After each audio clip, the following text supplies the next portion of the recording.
Ah, my intrepid explorers of the unknown. George Booza here, the voice of Beast from X-Men, the animated series in X-Men 97. Oh, my stars and garters, an adventure awaits at the Uncanny Experience. We're commandeering the Minneapolis Club this September 28th and 29th, metamorphosing it into the Grand Xavier Institute.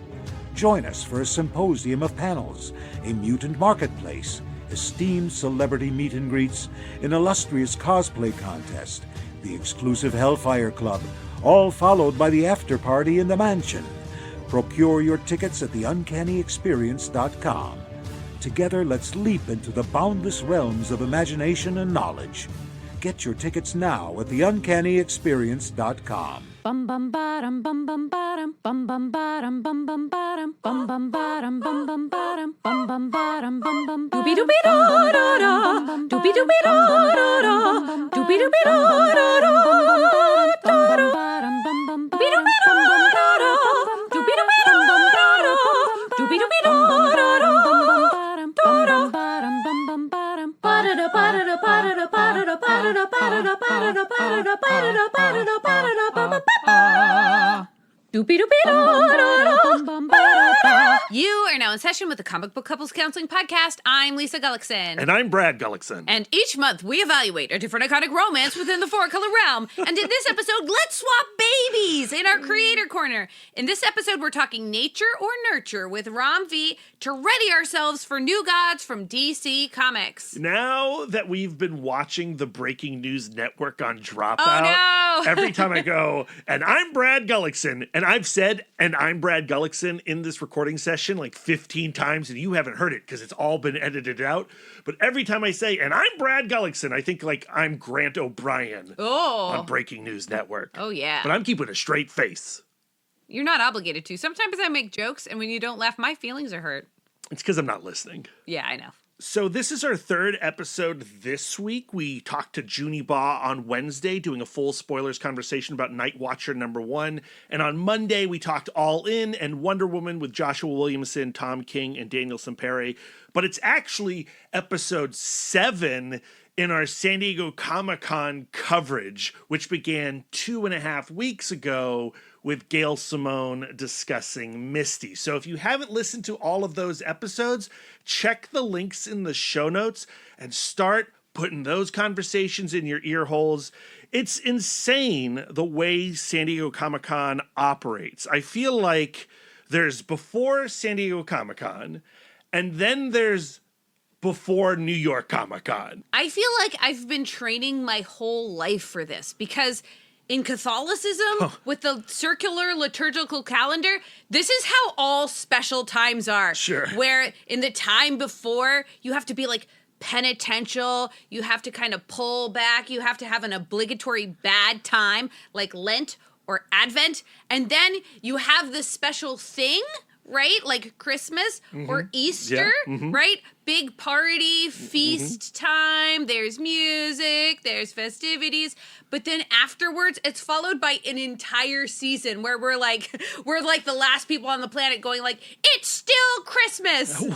What I like about our podcast and how it has allowed us to extend events like San Diego Comic-Con, like for us now, San Diego Comic-Con is not a weekend, it's an entire month. It's an entire lifestyle.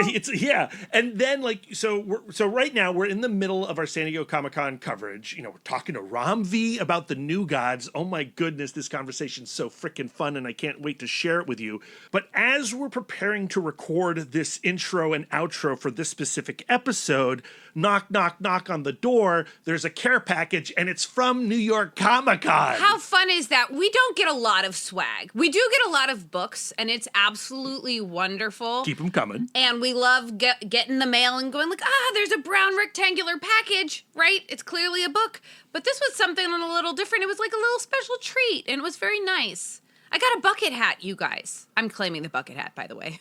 Oh, I think that bears a longer conversation off mic, truly? Lisa. I want the bucket hat.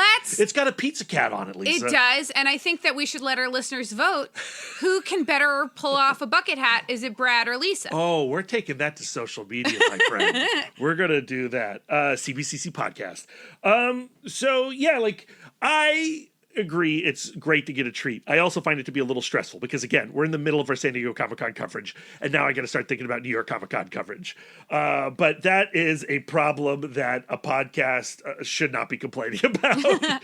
But let's pull open this box. I've got it right here. Ooh, how fun! What's cool about it is when you open it, the first thing on top was, yes, this beautiful bucket hat, which you can hold for now. But that is a temporary hold until our followers decide who gets to own that bucket hat. But there's a really nice, personalized note from New York Comic-Con on top. It says, Brad and Lisa, we wanted to spread some NYCC cheer your way, so we picked up a few items for you from our Comic-Con bodega. P.S. Bring tokens to our show store for a special prize. Ooh, I want Team a special prize. NYCC. And there are two really, serious, heavy-duty, sewer cap, or they're called manhole covers, as we discussed in our Dover, New Hampshire 40th anniversary episode of Teenage Mutant Ninja Turtles. It's a challenge coin, like a manhole cover. Yeah, cool. What if I just want to keep the coin? Are they going to take the coin if I trade it in? I also had that feeling too. Yeah. I don't want to turn in the coin. Do you know what it, I hold it in my hand. Do you know where it takes me back to? To San Diego Comic-Con, getting the tokens from the Django Unchained activation. I did think of that because I did do that because it was my donut year. Right. And I did keep some of those coins because I had so much time to just get coins. But no. Thinking about San Diego Comic-Con while holding a New York Comic-Con token feels adulterous. I was thinking of 1996, 1995. This would make a perfect slammer for Pogs. Oh, heck yeah. Bow! I mean, I still have my Spawn Pogs. You my do. Spogs. You can break them out at any time. I have no idea. John held on to the Pogs the longest. Maybe he has there's some. also a plastic, milk carton canister to drink from. You Yeah. can fill that up with eggnog. Wait, that has a pizza rat on it. Is It this does. a pizza rat? That's the pizza rat. You have a pizza cat. Okay, I'm wearing the hat so I can't see it. What is this, bag? It looks like a brown paper bag. Oh, but for lunch and stuff? I don't think so because It came empty. There's, of course, some bumper stickers, an NYCC bumper sticker, like those ones you see people who are excited about. marathoners. I was going to say Outer Banks heads. Oh, yeah. Whatever you call them, the OBX people. There is a pencil carrying case with the New York Comic-Con bodega wrapped around it. That's fun. There's another challenge coin. And then we got a box of matches. Bodega matches. Wow. We're going to light some stuff on fire. Interesting. And then there's a super-sized, like a Nerds box, like a Nerds candy box that actually says, "Oops, all rats." And then there are two rat enamel pins inside. Oh, fun. We got the bee rat with the honeycomb and the Trix cereal bunny rat, which is pretty cool. Thank you, Reed Pop. Yay, that was very kind of you. Yeah, it is, like you were saying, very satisfying to get a proper care package in the mail because we get such little mail these days. I subscribe to Northern Virginia Magazine because it's practically free, and I just need something to come to my door and say, "Hey, we're thinking of you," even if I'm paying for it. May I be real for a moment? Yeah, you should always be real on the podcast. Lisa. No, I can't always be real. You guys would be terrified at my true self. But I feel really awkward talking about swag on the podcast. And I know that that's why they send it to us, so that we talk about it. But, it just makes me sad that not everybody on the planet gets a care package. Yeah. Well, I love to humble brag, and I know you hate when I humble brag, but I don't even necessarily think of it as humble bragging because, again, to me, what this care package is actually saying is, we've seen you having a lot of fun at San Diego Comic-Con, but don't forget, we're also part of your job. Oh, she's jealous. Right? You're New saying York she's Comic-Con's jealous. you got to get ready for us. We're bringing the heat. You need to get your calendar in order. Ooh. Well, I hope that SDCC is listening because they did not give us a care package. They did not. Your move, SDCC. But we're recording this intro on Thursday so we can get this conversation out to you today, Friday. And we have been paying attention to our download numbers regarding our San Diego Comic-Con coverage. And it seems like a lot of you out there are really excited about DC's All In initiative. Our Monday episode with Joshua Williamson, Tom King, and Daniel Sapere is doing extremely well.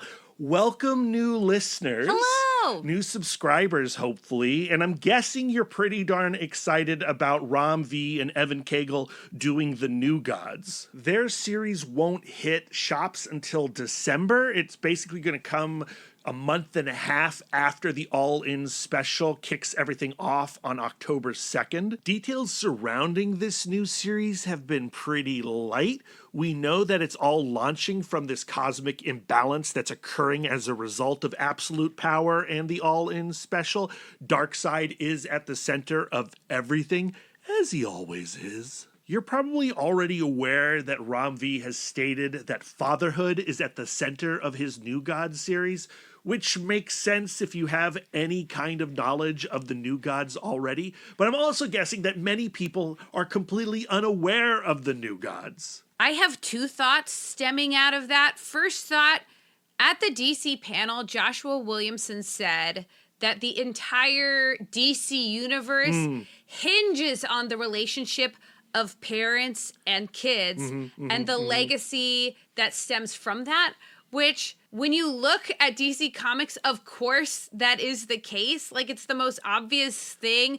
Clearly, Batman v Superman did have it right. But, like, it was such an eye-opener for me because, like, my thing, and I think I even bring it up with this conversation with Ram V, is, like, I don't want my superheroes having kids because that just takes me and everybody who lives in Gotham with me down a rung in importance of all of these super powerful people when it comes between saving me and saving their progeny. Yeah, like, they're gonna pick their kids. Well, we are child-free individuals, right? So we are selfish individuals. So we are biased in that. But also, think about all the DC comics that you already love, and think about the conversations that we've been having already. You know, our conversation with Tom King and Daniel Sapere was all about what is Diana going to be as a mother to Trinity, right? You know, Batman has this massive family of kids, all his Robins, the super family, not to spoil our conversation that's going to drop on Monday with Mark Waid and Mariko Tamaki, but that is another conversation that's all about the Superman family. When you talk about it like that, it does seem weird that she's never had a kid before. Well, I mean, you know, let's not get into the details. That might actually not be true depending on your interpretation of canon. Okay, sure. But I also don't believe you when you say that you don't want your superheroes to have kids because you've been loving these stories about parents and children this entire time. Oh, yeah, but I'm like saying from like a practical standpoint where like a lot of the conflict that comes from these stories that I love come from like, okay, I've created this power vacuum. Everybody in this city needs me, right? I'm Superman. Everybody in Metropolis needs me. I'm Batman. Everybody in Gotham needs me. But now I'm going to make one person, or I'm going to adopt one person, and I'm going to put them above all that. Yeah, but does he? Do they? Well, we even saw in Joshua Williamson's run that we talked to him about, that I couldn't stop going on about, where we actively see Superman having to drown out all of the peril from all over Metropolis because he couldn't be a good family member. He couldn't practice self-care. But in Joshua Williamson's story, that's part of the tale, is that Superman has to also take care of himself and his family so that he can continue to do what he does. Superman's story has always been about how he can't be everywhere at once, and that's why he has to inspire all these other people to help them. He has to inspire society to help him. When I say I don't want my superheroes to be parents, I'm not talking about like in a story that I read. I'm talking about I live in Metropolis. Oh, yeah, okay, I got it. I have gotten myself in a sticky situation. Right. The train is barreling down on you, and Superman is blowing out John Kent's birthday candles. Yeah. I get it. That's what I'm saying. That's the you. The you you're talking about is the citizen Is a you. hypothetical me. Got it, yeah. Who's living in a big city and goes down more alleys than I go down in real life. I mean, I don't want to go too far into darker territory, but like, do we want our presidents to have children? Well, I'm just saying, like, you have a super powerful being who seems to have crime under control to a certain degree. I'm sure some resources that would be allocated for public safety are being diverted because, like, oh, we've got Superman. Yeah. Well, now all of a sudden Superman has adopted yet another child, and he has to go to yet another baseball / judo / musical theater endeavor. I got it. Okay. All right. I concede to why you, the citizen of Gotham, citizen of Metropolis, doesn't want your Titan to have a family. What was your second point? What was the second point? Oh, no. That was so long ago. Oh, my second point was I have not read New Gods in entirety. New Gods is one of those things where I am so genuinely curious to dig in. But it's also an extremely literary read. Yeah, well, I mean, I don't think many people have read New Gods in their entirety because that's such a complicated thing to even consume, right? You go back to the original New Gods volume of the early 70s, Jack Kirby's run only lasted like a year, maybe. And then, there have been like a handful of continuations on that original run. I think the last time we had a proper New Gods ongoing was in the 90s. Of course, we had things like the death of the New Gods in the mid-aughts. And Tom King and Jorge Fornes's Danger Street deals a lot with the New Gods. The New Gods continually pop up here and there. But the New Gods are not the most popular characters in the DC universe. They're the comic creators' favorite characters, right? Jack Kirby is a comic artist's artist. And we do bring that up with Ram V in this conversation you're about to hear, and he has some opinions about why that might be the case, why we don't have 1,000 issues of the New Gods. What gets me so excited about Ram V's New Gods is that it is such a big swing. In this interview, I talk about what it's like to vocally train youth and how students with big voices have the hardest time getting through that initial training phase because their voice is unwieldy and everything that they do is harder for them because their voice is so large, and they often get squeezed out of situations where other youth voices are platformed just because they're like easier to handle. But when you get a youth singer over that hump, those big voices are so glorious and so rare that they are worth really nourishing, they're just misunderstood and misused, and because they're awkward, they're kind of taken out of the conversation like way too young. Right. And what this all-in initiative is supposed to be, how it's supposed to operate, is as a jumping on point for any kind of reader, whether you've read 1,000 comics or no comics. And that excites me when we're talking the New Gods, because the New Gods is such a massive mythology, and so much of that original run from Jack Kirby was about establishing that mythology. Ram V and Evan Cagle here have to kind of do that again, but maybe even quicker. And it's a mythology that is by design not relatable to people and hard to fit into a more grounded world. Yeah. I do think you need to know just a little bit about the New Gods to properly appreciate the conversation you're about to hear. And that is basically this. Like, the New Gods are natives of the twin planets, New Genesis and Apocalypse. New Genesis is this, paradise planet. It has beautiful forests, mountains, and rivers, and it's ruled by the loving High Father. And then Apocalypse is a nightmare realm. You know, it's pure pollution, it's a dystopia, it's all machinery and fire pits, and it's ruled over by Darkseid. Their relationship has always been contentious.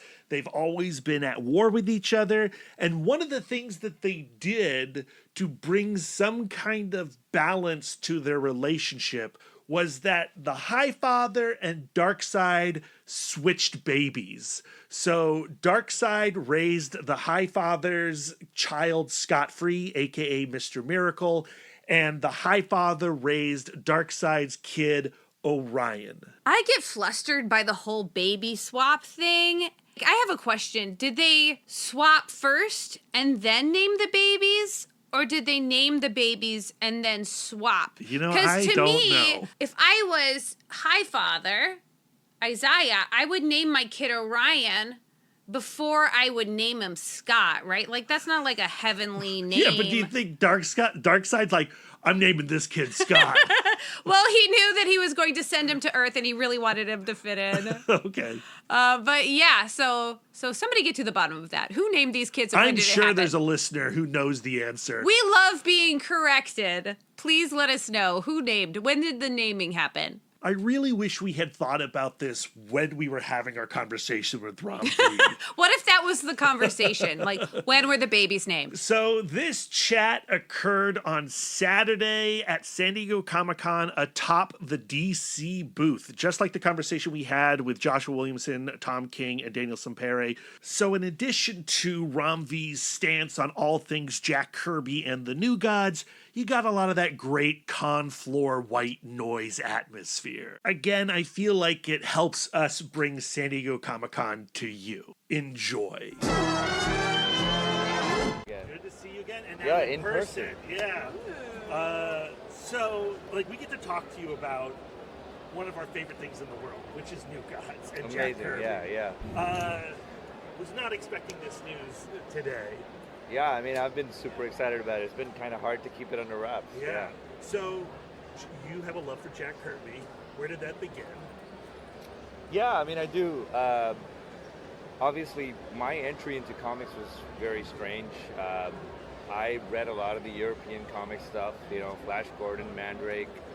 I hadn't really seen any DC Marvel until I was much older and I was looking through all of the Vertigo stuff. So I hadn't really seen any of Kirby. And then as I sort of read comics and I started seeing all of the greats that I loved, always mentioned Kirby as an inspiration. So I was like, I wonder why that is. And then obviously the art is super inspirational and I think it defines the way we look at superheroes now. But I think in his Fourth World stuff, certainly reading that, understanding that it inspired people like Alan Moore to create as well, I felt like they were just full of ideas. This must have been a person just bursting with ideas every second. Every other panel had another concept that I wanted to explore, and if I wanted to, you could turn it into a whole series on its own. So just reading that was like, man, there's so much here. And you know, given the context that I'm such a contemporary author and my sort of relationship with comics is also quite new, I didn't have that sort of childhood Kirby fandom. So I went like, why isn't anybody doing anything with this? Why has this not been around for decades? And so read through all of it. I'm a huge fan of sort of world mythology as well. Just seeing the correlations between what Kirby was doing with the New Gods and like existing Greco-Roman mythology and sort of Asian mythology as well. I went like, there's clearly a correlation between my areas of interest, and I feel like I have a take on the New Gods. Why do you think it does have? It often there's a lot of space between New God stories. Why do you think that occurs? Well, I think mythology and certainly in comics, how you treat mythology really varies. And when you have a titan like Kirby, it's very normal that people who come after that want to do what he did. But I think the correct approach is to want to do what you want to do with it. And I think having that sort of fresh take doesn't come along very often. It's something that I pride myself on doing. Like, if I'm gonna write Batman, it's my Batman. I'm not paying homage to what came before me. I love what came before me, but it's not gonna be me trying to replicate that. So I think with anyone who's had that sort of an imprint on comics, if you want to look at Mike Mignola, you want to look at Frank Miller, I think it always takes some time to find people who are willing to love it but not revere it. Like, what I love about New Gods, and I think what makes them fascinating but complicating, is that they are so big. Like, in comparison to the other characters in the DC universe, their moves are so consequential. And I'm not a writer, so I can't speak of it in writer terms. I'm a singer, and I teach young singers. Sure. And the hardest singers to teach are singers with big voices. Sure. Because they're rare, they're special, but they're hard to keep in tune. Mm-hmm. Because of the unwieldiness of their size. Do you have any concerns about, like, working with these enormous characters and keeping them in tune with the context of the rest of the DC universe? None at all, because Okay. I've built my entire career off of doing books like that, right? Yeah. So if you look at Dawn Runner, it's mecha kaiju, but it's also just about wanting to protect your kids. I've done Justice League Dark before then, which had these kind of world-altering consequences. Merlin had come back, but it was still about the relationship between characters and their conflicts and their passion for each other, if you will. And so I think that's the key to take the analogy that you did to a slightly different place. I think all stories have two volume buttons. You have the plot stuff, which functions on one knob, and you have the emotional stuff that functions on another knob. Yeah. And the thing with the New Gods, which you are absolutely right, is the plot stuff can be really big because these are planet-ending consequences sometimes. And the way to keep that in balance is to connect the two knobs. So they're like, okay, if I'm going to turn one up, the other one has to go down. If I'm going to turn the other one up, then this one has to go down. So the key is to have emotional stakes that also feel like they are planet-ending consequences. And that's what I'm doing here. There's going to be questions about fatherhood. There's going to be questions about legacy. There's going to be questions about brotherhood, loyalties. And so in doing that, the interpersonal drama feels as big as the sort of big action consequences. And eventually, I think people remember books not because planets died or like villains were defeated. They remember them because they're like, this is where Orion and Mr. Miracle find out what it's like to be brothers. Yeah. This is where Scott Free finds out what it's like to be a father. So, yeah. And so you said it, fatherhood, parenthood, Big Barda, Scott Free, new child. Yeah. What does that mean in the context of your New Gods? So, without having too many spoilers, there's a prophecy of the coming of a new god on Earth. It's not this child, but a new god will be born. Okay. And there will come a time where Scott Free has to choose between keeping his family safe and sort of getting entangled with this new god stuff. And making that kind of choice, like, 3 years ago for me, I'd be like, yeah, I'll dive into anything, I don't care.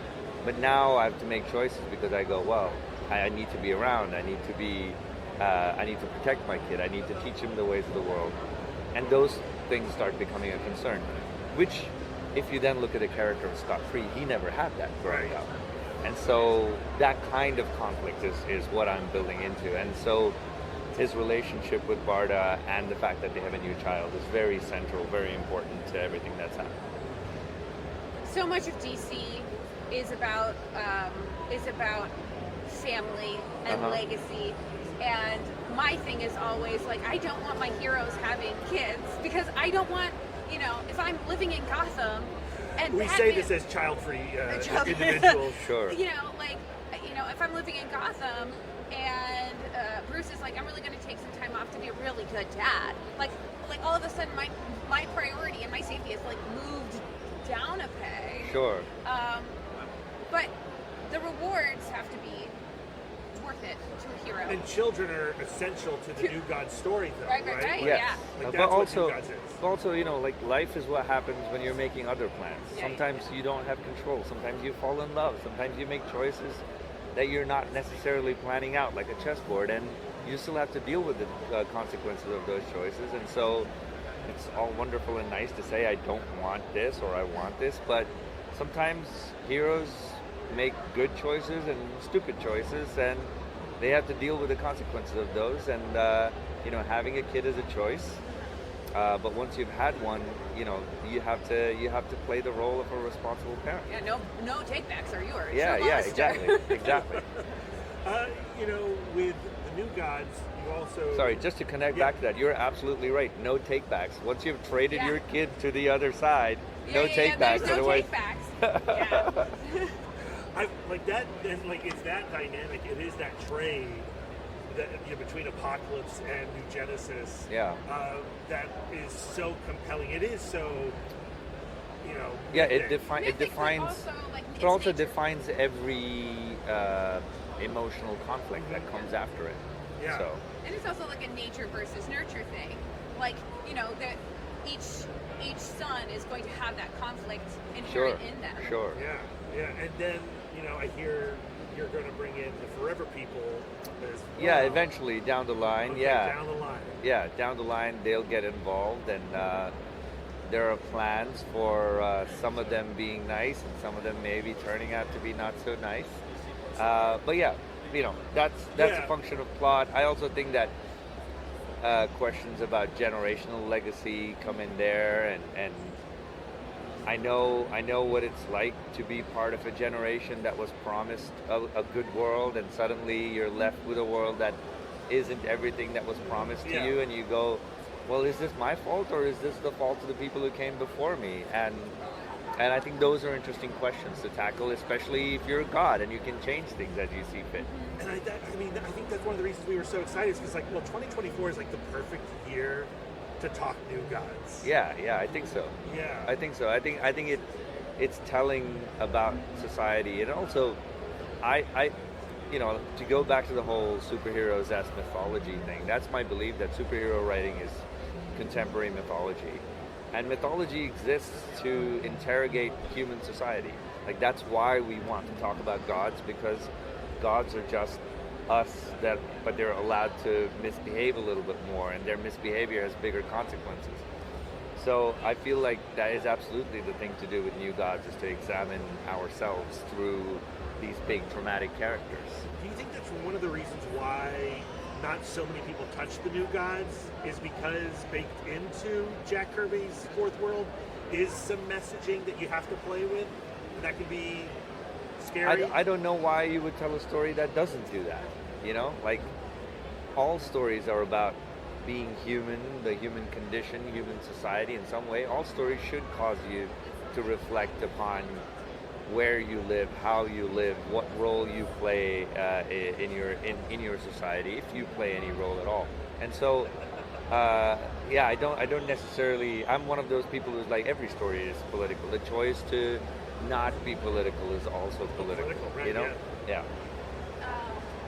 I feel like so much of my worldview is created by the stories that I read and the stories that I find myself repeatedly thinking about. And you love to grapple like the big ideas, big stories. Sure. Have you ever found yourself writing a story that changed your heart or mind? Or are like your heart and mind is set and then you express that through a story? No, I don't really write stories to say something. Okay. My interest in stories is, rather than go like, this is how things are, or this is how I think things are, my interest in going, isn't this so complex and weird? Like, I want to encourage thought rather than give answers. I think giving answers makes a story didactic, and I think this is what people complain about when they say, like, oh, the story's political, because sometimes stories are trying to tell you what to think. I don't want to tell people what to think. I just want them to think. Yeah. Yeah, I mean, like, that's like our whole philosophy is, you know, stories are extremely reflective. Like, Yeah. when we go to stories, all we're doing is really go find ourselves Like, in am it. I Yeah, in there? exactly. And you know, to get into the depth of it a little bit, like, I can't control who you are. And so my story is only an expression of my questions. But in reading them, you're kind of translating my questions to become your questions. And in that translation lies the experience of a story. So if you take that away, if there's no room for translation, Yeah. then it becomes an uninteresting story. Yeah. Well, the reader completes the story. Yeah, exactly. Yeah. And however horrifying or You great have to fashion. you have to come halfway. Yeah. Yeah. You know, going back a little bit to Jack Kirby, Yeah. like you've tackled so many different types of characters. You've built your own mythologies. You've touched so many other people's mythologies. But Jack Kirby is such a cherished little universe within comics. Sure. And especially, I think, the Fourth World stuff for certain readers. Sure. Do you, is there an anxiety or is there an excitement or a responsibility in tackling this corner?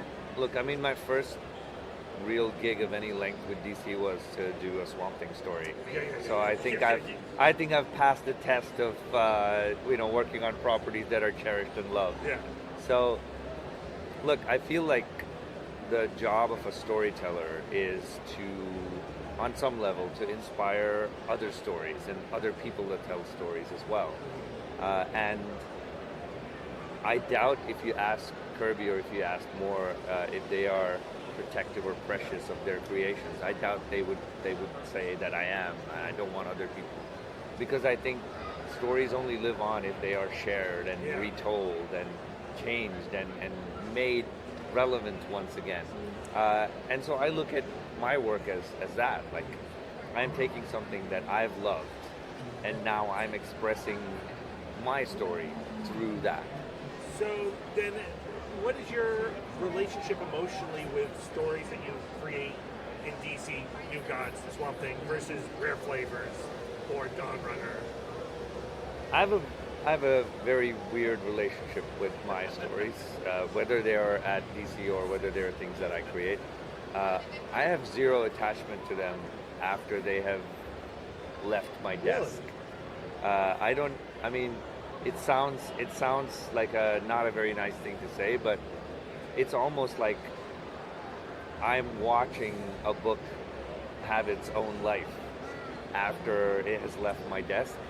My joy is entirely in the moments where it's incomplete. I'm getting art pages. I'm changing things around. Like, I'm like, if you compare that to another profession, I am the carpenter who loves making the chair. I don't care who sits on it.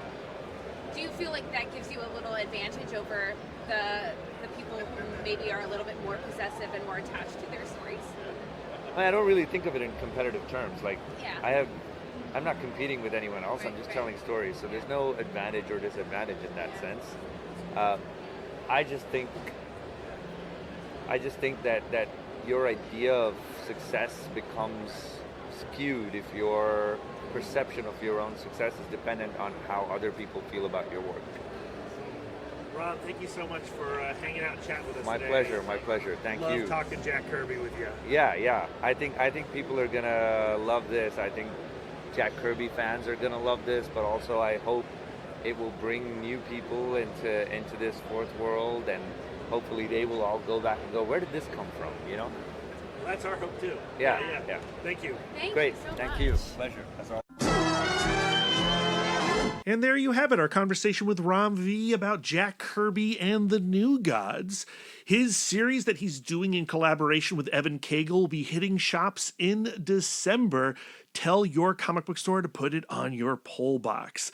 Lisa, as we were wrapping up that conversation, we were discussing how, we were putting out our hopes that a series like this, The New Gods from Ram V and Evan Cagle, will attract people backward to the original text, to Jack Kirby. Can you think of stories, books, movies, comics that you read when you were younger that did propel you backward into the history that eventually built this thing that you love? It's hard to think about rabbit holes like when I was a kid, just because rabbit holes were so inaccessible. You know what I Yeah. mean? Like, if I was interested in something, I had to go to, like, the library or Right. something. But I don't necessarily mean when you were a kid. I just mean when you were younger than you are today. I mean, I wasn't a rabbit hole kid either. I disagree. Oh, you do? I think that you were a rabbit hole kid because you wouldn't just, like, play with the G.I. Joes. You would memorize the back of the box. Yeah, You but I didn't wouldn't just- like then go and research the origins of the military, Yeah, that's to true. better understand the G.I. Joe. I mean, I would like fall in love with an Arnold Schwarzenegger movie, and then it's like, okay, well, I got to watch all the Arnold Schwarzenegger movies, and then once you consume all the Arnold Schwarzenegger movies, you're consuming all the Stallone movies. But you were and then never the Jean- like, what was Arnold Schwarzenegger really like? Eventually, my love of Star Wars did take me to Joseph Campbell and Akira Kurosawa, but that's when I'm starting to become like 12, 13. Okay, yeah. And then I discover Quentin Tarantino and Reservoir Dogs, and Reservoir Dogs sends me to City on Fire, and then I discover like John Woo stuff and Hong Kong cinema and, blah, blah, blah, blah, blah. Yeah, some maybe pieces I of was. art. Some pieces of art are made to make you do that. Like, I feel like Quentin Tarantino's movies are Yeah. made so that you watch a damn Western. Yeah, you know what I mean? yeah, totally. I guess the closest would be my love of the Monkees. Like, where that was the first time I wasn't just like, I'm going to watch the TV show, I'm going to listen to the music, and that's enough. That's the first time that I was like, I want to know everything there is to know. And in fact, I'm going to pride myself in knowing everything there is to know about these 4 random dudes from the 60s. Yeah. But that also happened kind of at the age of the internet. So, like, I was just like, okay, I'm in middle school. What am I going to Google? Well, the thing that I'm, like, currently obsessed about. Right. I was way more of, like, I would experience art and it would make me want to make art. You know, I would watch a Disney movie and it would make me want to sing, or it would make me want to draw. I would read a good book. It would make me want to write, or it would make me want to kind of pretend.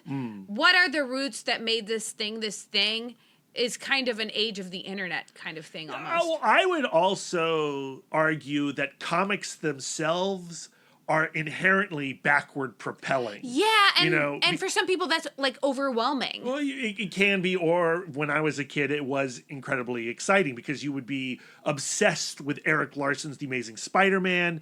That would take you to Todd McFarlane's The Amazing Spider-Man, and then suddenly you are back issue diving. Yeah. Right? And that's how eventually I got to Jack Kirby, was through my love of Spider-Man. I feel like sometimes like in nerd spaces, knowing things, knowing facts, knowing details becomes like the hierarchy within There's a lot of value to it. the nerd space. Like how can you be a fan of something and not know all of the things about it? Or Yeah. It like leads you're to the- gatekeeping and some really ugly, toxic behavior. Yeah, but I just feel like in my personal life, I've never been a pride myself in knowing person because I'm not the kind of person who can hold a lot of details, especially, and like I'm a little gun shy too, where if I feel like, oh, I don't have the right fact, I can become like really like socially paralyzed. Right. You know what I mean? I can't even talk.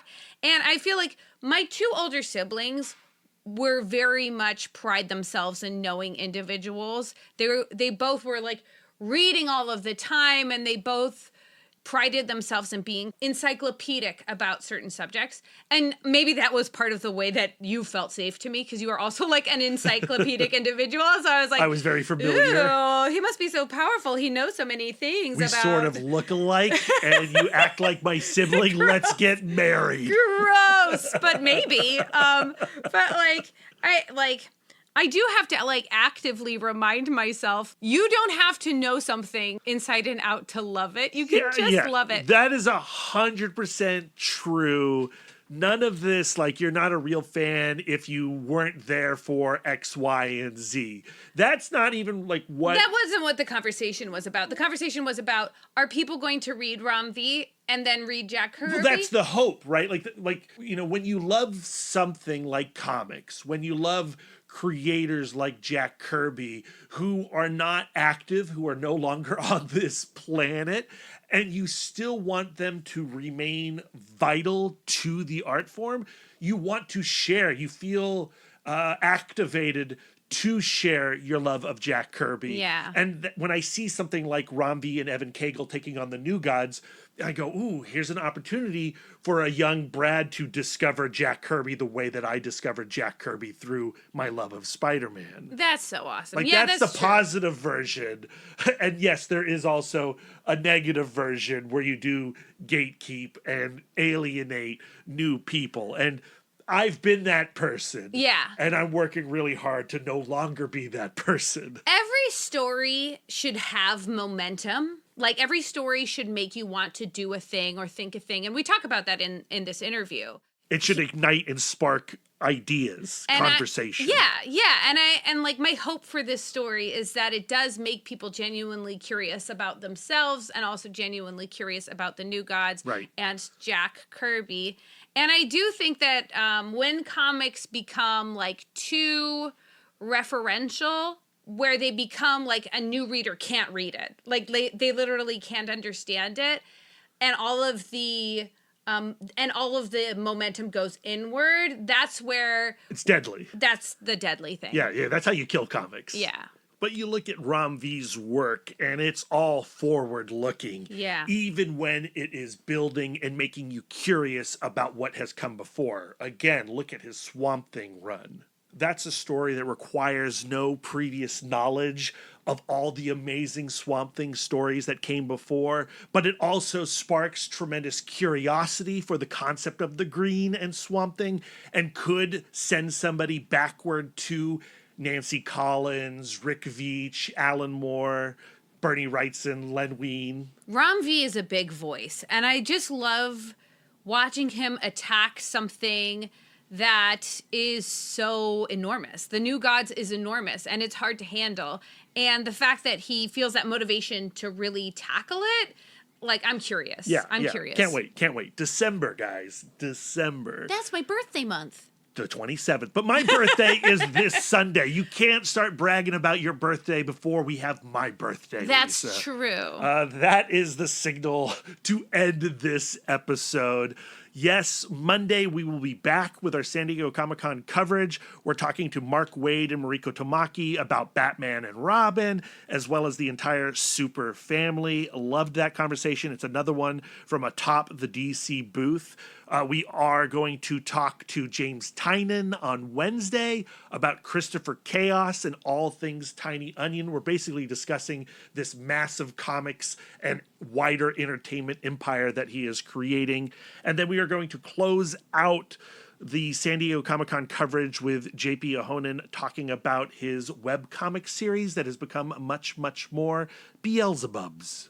If you have not had enough of us blathering on about San Diego Comic-Con, you can head over to Pat Loika's podcast, Pat Chat. We are on episode 37, rightfully entitled SDCC Hangover. Yeah. And we have a very unstructured, loose chat about all things SDCC. We love Pat Loika. He is one of those people that we've been following. We've followed on social media for as long as social media has existed. He is an amazing cosplay photographer, and he is so involved in all things X-Men, all things comics, all things nerdy. All things Comic-Con. He knows everybody. He knows everybody. He's done everything to some degree or other. And in this episode, you can actively hear me forget that I'm a podcast and just start talking to a friend. Yeah. It's very, fireside chatty. Cash. All of the Pat Chat episodes are. You should subscribe to it, and you can do so by finding that link in the show notes. So yes, this Sunday, the 18th, is my birthday, but we are also hosting the next entry in our comic book film club over at the Alamo Drafthouse in Winchester, Virginia at 4:00 p.m., not a.m., it's a p.m. We are screening Atomic Blonde, starring Charlize Theron, directed by Deadpool 2's David Leitch. He also directed The Fall Guy. Atomic Blonde, one of my all-time favorite comic book movies, even though it has very little to do with its source material. But that's okay. So come hang out with Brad on his birthday. Yes, please. Bring me cake. Oh, yeah, you could buy him a beer. I'll take a beer, too. But I really want cake. Okay, it's time to wrap it up. Let's do it. But before we do that, I think I want to punch up my name. I feel like I've seen how all names are spelled in Apocalypse, and it's like so cool and metal. I feel like the spelling of my name could use a punch up. Yeah, that S has a lightning bolt instead. Ooh, that would be cool. So here's going to be my new official spelling of my name. Okay. Capital L. Uh-huh. Y. Oh. Lightning bolt. Uh-huh. Umlaut. Oh. Treble clef G. Okay. The umlaut's on top of the lightning bolt? Oh, actually what I mean is schwa. I got to start over. Okay, capital L. Uh-huh. Y. Y. Lightning bolt. Lightning bolt. Schwa. Schwa. Treble clef G. Okay. The letter U. Oh. Lick spelled in all capital letters. Okay. And then sun drawn like a sun in the sky. Okay. All right, fine. Where can our listeners send the words of affirmation to you? I don't know if any of that was funny. You can find me at MouthDork on most social medias. If you have words of affirmation for our logo, you can send them to Aaron Prescott at A Cool Hand Fluke.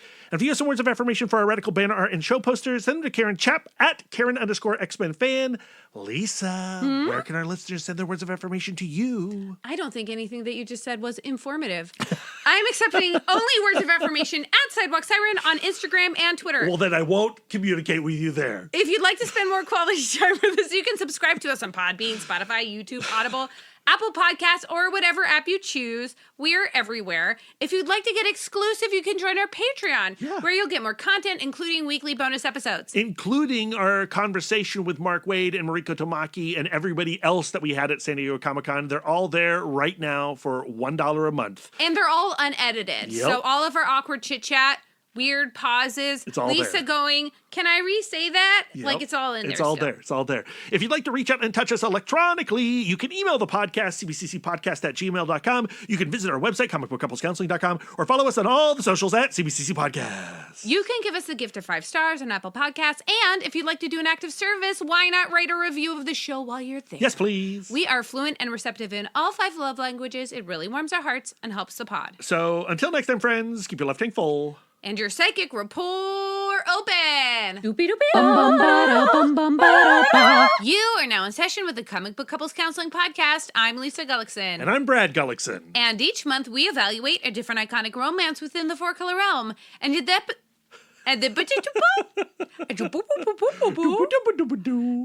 this episode, let's swap babies in our creator corner.